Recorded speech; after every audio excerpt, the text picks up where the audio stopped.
ठरलं तर मग या मालिकेच्या येणाऱ्या भागामध्ये एक जबरदस्त ट्विस्ट आपण आता पाहणार आहोत। मालिकेमध्ये आपल्याला खूप असा छान रोमॅन्टिक ट्विस्ट पाहायला मिळणार आहे। अखेर आता सायली स्वतःहून जसं देवी आईसमोर शपथ घेऊन अर्जुनवरच्या प्रेमाची कबुली दिलेली असते, त्याचप्रमाणे सायली खरोखरच आता अर्जुन समोर स्वतःचे प्रेम कबूल करणार आहे। सायलीने स्वतःहून अर्जुनवरचं प्रेम कबूल करणे म्हणजेच अर्जुनसाठी हा एक आनंदाचा धक्का, एक खूप छान असं सरप्राईज असणार आहे। तर त्याच नंतर चैतन्य जेव्हा अर्जुनला ऑफिसमध्ये भेटायला गेलेला असतो, त्याचवेळी चैतन्य आणि अर्जुन यांना एकत्र आता साक्षी पकडणार असते व त्यानंतर चैतन्य समोर प्रश्नांचा खूप सारा भडीमार करणार असते। तर आता सायली अर्जुनवरचं प्रेम स्वतःहून कसं कबूल करणार व त्यानंतर अर्जुन सुद्धा सायलीला तिचं प्रेम स्वीकारत स्वतःच्या प्रेमाची कबुली देणार का? व आता साक्षीने जेव्हा चैतन्य आणि अर्जुन या दोघांनाही एकत्र पकडलेलं असतं, त्याच वेळेस चैतन्य आता साक्षीच्या प्रश्नांची उत्तरे काय देणार हे आपण या व्हिडिओमध्ये पाहणार आहोत। तर व्हिडिओ शेवटपर्यंत नक्की बघा।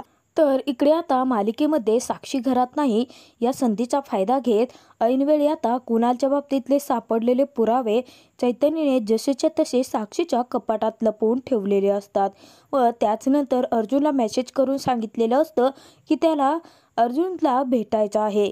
तर तिकडे आता साक्षीने सुद्धा प्रियाला खूप महत्त्वाची माहिती द्यायची आहे असं सांगून भेटायला बोलवलेलं असतं। तर प्रिया खूपच खुश असते आणि प्रिया साक्षीकडे येते आणि म्हणायला लागते, असं काय महत्त्वाचं बोलायचं आहे तुला? तेव्हा आता साक्षीचा नाईलाज असतो, परंतु जर सुभेदारांच्या घरात बॉम्ब फोडून अर्जुन सायलीला संकटात अडकवायचं असेल तर फक्त आणि फक्त ते काम प्रियाच करू शकते हे साक्षीच्या अचूक लक्षात आलेलं असतं आणि त्याचमुळे साक्षी या सगळ्यांमध्ये प्रियाची मदत घेते। तर साक्षीने आता खूप मोठा धमाका करत अर्जुन आणि सायलीच्या कॉन्ट्रॅक्ट मॅरेजचा बॉम्ब प्रियासमोर फोडलेला असतो। तेव्हा प्रिया जाम खुश असते आणि साक्षी म्हणते की आता हाच बॉम्ब तू सुभेदारांच्या घरात फोडायचा आहे आणि त्यानंतर सायली स्वतःहून आता सुभेदारांच्या घरातून बाहेर जाईल, म्हणजे सुभेदार तिला हकलूनच देणार आहेत ना, की जेव्हा त्यांना कळेल की सायली खरोखरची त्यांची सूनच नाही आणि त्यानंतर तू आणि अर्जुन तुमच्या दोघांचं धुमधडाक्यात लग्न सुद्धा होईल। तेव्हा आता प्रिया त्याच गोड आठवणीमध्ये रमलेली असते आणि त्यानंतर ती साक्षीचे आभार मानते व तिला म्हणायला लागते की साक्षी, तुला माहिती नाही आहे की तू किती मोठं आणि महत्त्वाचं काम केलं आहेस माझ्यासाठी। आता हा बॉम्ब मी सुभेदारांच्या घरात जाऊन पूर्णाची समोर कसा फोडते बघ, ती म्हातारी बरोबर माझ्या बोलण्यात अडकेल आणि त्यानंतर ती एका मिनिटात सायलीला हाताला धरून घराच्या बाहेर हाकलवून देईल आणि त्यानंतर अर्जुन फक्त आणि फक्त माझाच असेल। तेव्हा आता प्रिया जाम खुश झालेली असते। तर तिकडे आता चैतन्य अर्जुनला भेटायला ऑफिसमध्ये गेलेला असतो। ऑफिसमध्ये गेल्यानंतर चैतन्यला स्वतःची चूक लक्षात आलेली असते व चैतन्य परत परत अर्जुनची माफीच मागत असतो। तेव्हा अर्जुन म्हणतो की चैतन्य, अजून किती वेळाने किती दिवस माफी मागत राहणार आहेस माझी? तेव्हा आता चैतन्य म्हणतो की मला साक्षीचा खरा चेहरा कळला आहे। मी मूर्खासारखा तिच्या खोट्या प्रेमात अडकत गेलो, आंधळा झालो होतो, परंतु तू सुद्धा मला सत्य दाखवण्याचा किती प्रयत्न केलास अर्जुन, परंतु आपल्या मैत्रीची जराही जाण न ठेवता मी तुला सतत खोटा पाडत राहिलो, मला खरंच माफ कर। तेव्हा अर्जुन म्हणतो, इट्स ओके, आता हे प्रेमाचं नाटक असंच सुरू ठेव आणि जेव्हा तू साक्षीच्या विरोधात स्वतःहून पुरावा शोधून मला देशील ना, तेव्हा तुझ्या मनातील हे गिल्ट जाईल। तर चैतन्य पुढे सांगतो की पुढे काय प्लॅनिंग करायचं आहे हे मला समजत नाही आहे, म्हणजे तू जर काही मला सांगितलं तर मी ते अगदी तसंच करू शकतो। आणि चैतन्य हेही अर्जुनला सांगतो की मी जे कुणालच्या बाबतीतले प्रूफ्स सायलीने मला दिले होते ना, ते सर्व काही साक्षीच्या कपाटात जसेच्या तसे ठेवले आहेत, म्हणजे तिला जराही आपल्यावरती संशय नाही येणार।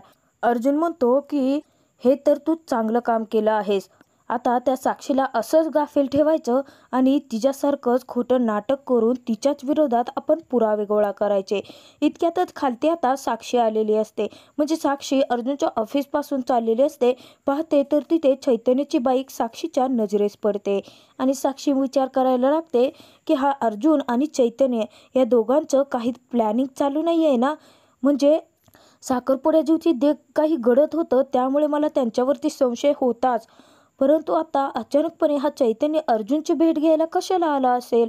हा अर्जुन सुभेदार माझ्या विरोधात चैतन्याला भडकवत तर नसेल ना? हा चैतन्य गडकरी एकदा का माझ्या हातातून सुटला तर या प्रकरणातून बाहेर पडणं मला मुश्किल होईल, कारण ऑलरेडी अण्णासुद्धा जेलमध्ये आहेत.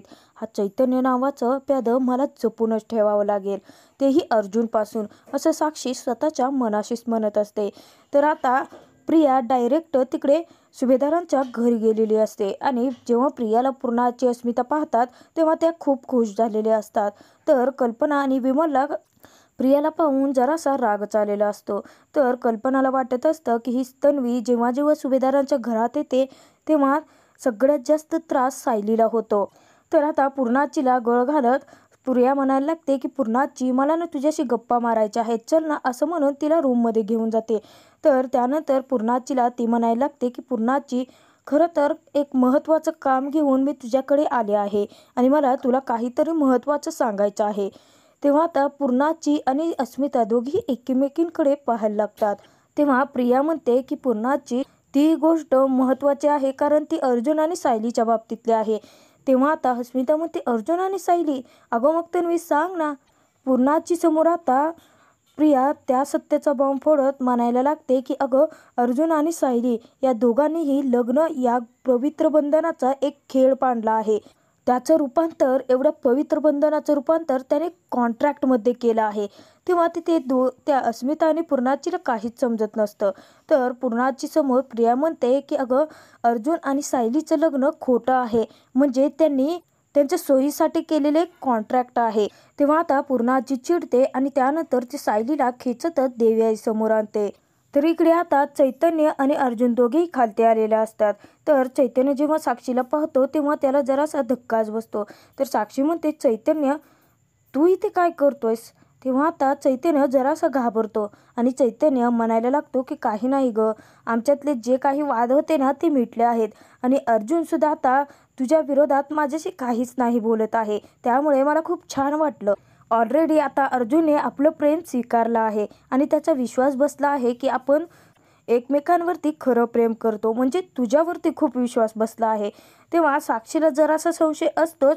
तर अर्जुन म्हणतो की काय आहे ना, चैतन्य माझा मित्र आहे आणि चैतन्यासाठी मी कोणत्याही आणि कसल्याही गोष्टीवरती विश्वास ठेवूच शकतो. म्हणजे हे कोर्ट केस, त्यानंतर तुझं ते मधुभाऊंच्या केसमध्ये अडकणं, ते सर्व काही विषय आम्ही बाजूला ठेवले आहेत आणि आमची मैत्री जपण्याचा एक छोटासा प्रयत्न केला आहे, असं अर्जुनने म्हटल्यानंतर आता साक्षी त्याच्यावरती जरा विश्वास ठेवते. परंतु साक्षीच्या मनातील शंका काही दूर झालेली नसते. त्यानंतर चैतन्य म्हणतो, अगं आपण डिनरला जाणार होतो ना, मग आपण चल निघूया, असं म्हणून आता चैतन्य विषय टाळतो आणि साक्षीला पुढे घेऊन निघून जातो आणि अर्जुन इकडे घरी यायला निघालेला असतो. तर आता पूर्णाची सायलीवरती खूप भडकलेली असते आणि पूर्णाची म्हणायला लागते की काय ग, तू आणि अर्जुनने खोटं लग्न केलं आहे, माझा ना या गोष्टीवरती विश्वासच बसत नाहीये. तुझ्यासोबत माझ्या अर्जुनने सुद्धा आमची फसवणूक केली आहे. तेव्हा आता सायली मान खाली घालते. तर कल्पना त्यांची समजूत घालत असते की तुमचा काहीतरी गैरसमज झाला असेल. तेव्हा आता प्रिया म्हणते, कल्पना मामी, अगं गैरसमज कसा होईल, मी स्वतःच्या कानाने हे सर्व काही ऐकलं आहे आणि मला माहिती कळली म्हणून मी तुम्हाला सांगण्यासाठी खास इथे आले आहे. तर आता या सुभेदारांच्या घरात तमाशा कोण मांडला हे कल्पनाला चांगलंच समजलेलं असतं. तेव्हा पूर्णाजी म्हणते की देवी आईची शपथ घेऊन सांग सायली, तुझं आणि अर्जुनचं लग्न खरं आहे का? तू माझ्या अर्जुनवरती मनापासून प्रेम करतेस का? तर आणि तरच तुमच्या नात्यावरती मी विश्वास ठेवायला तयार होईल. इतक्यातच अर्जुन बाहेर आलेला असतो. जेव्हा अर्जुन घरात पाऊल टाकतो त्याच वेळेस इकडे सायली शपथ घेत देवी आईसमोर शपथ घेत पूर्णाजीला सांगते की हो, आमचं लग्न खरं आहे. देवा ब्राह्मणाच्या साक्षीने आम्ही लग्न केलं आहे आणि त्यानंतर माझं अर्जुन सरांवरती मनापासून प्रेम आहे. तेव्हा अर्जुनला जरासा धक्काच बसलेला असतो. तर पूर्णाजी आता सायलीवरती विश्वास ठेवतात, कारण पूर्णाजीला माहिती असतं की सायली निदान देवासमोर तरी असं खोटं काही नाही बोलणार. इतक्यातच अर्जुन म्हणतो, हे काय चाललं आहे इथे? तर सायली लगेच वळून अर्जुनकडे पाहते आणि अर्जुन म्हणतो, तन्वी इथे काय करतेस? तर अस्मिता म्हणते, तू काही दिवे लावले आहेस ना, तुम्ही दोघांनी ते सांगायला इथे आली होती, परंतु अजूनही आमचा ना तुमच्या लग्नांवरती विश्वासच नाही आहे. पण तुझी बायको खरं तर देवी आई समोर शपथ घेत म्हणते की तुमचं लग्न खरं आहे. आता कोणावरती विश्वास ठेवायचा आणि कोणावरती नाही हे आम्हाला समजतच नाहीये. त्यावरती कल्पना म्हणते, अस्मिता तुझं तोंड जरासं बंद ठेवशील का? आणि ती सायलीला म्हणते की सायली, माझा तुझ्यावरती पूर्ण विश्वास आहे बाळा, तू असं उगाच देवासमोर खोटी शपथ नाही घेणार. तेव्हा आता अर्जुन म्हणतो की सायली, माझं तुझ्याकडे महत्त्वाचं काम आहे, येतेस का? तेव्हा रूममध्ये गेल्यानंतर अर्जुन सायलीला म्हणतो, हे काय चाललंय तुमचं? पूर्णाजीने तुम्हाला काय विचारलं होतं कळतंय ना? तुम्ही देवासमोर शपथ घेतली आहे.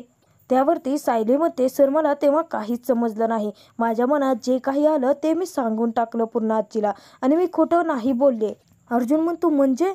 तर सायली सांगायला लागते की हे बघा सर, आपण कॉन्ट्रॅक्ट मॅरेज जरी केलं असतं तरी आपण मंदिरामध्ये जाऊन ब्राह्मण आणि देवाच्या साक्षीने विधिवत लग्न केलं आहे ना. सर्वांना पुरावे देण्यासाठी का असेना, परंतु ते लग्न खरं होतं. तर त्यानंतर अर्जुन, ते ठीक आहे, परंतु तुम्ही स्वतःहून असं म्हटलं आहात की तुमचं माझ्यावरती प्रेम आहे आणि तेही खरं, हे काय आहे? त्यावरती आता सायली गप्पच बसते. सायली काहीच बोलत नसते. सायलीच्या मनात सतत विचार चालू असतात की आता यांना खरं सांगू की खोटं, म्हणजे मला काहीच समजत नाही, असं सायली स्वतःशीच बोलत असते.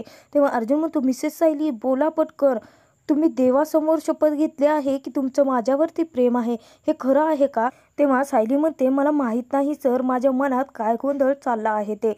परंतु तुम्हाला एक सांगू का, जेव्हा पूर्णाजीने हा प्रश्न मला विचारला होता ना, तेव्हा आपसुकच माझ्या तोंडातून हे वाक्य बाहेर पडलं की माझं तुमच्यावरती खरं प्रेम आहे. मला नाही समजत आहे की माझ्या मनात आता सध्या काय चाललं आहे ते. तर आता सायलीने दिलेल्या या उत्तरावरती अर्जुन स्वतःहून काय पुढाकार घेत सायलीसमोर प्रेमाची कबुली देणार का, हे आपण येणाऱ्या भागातच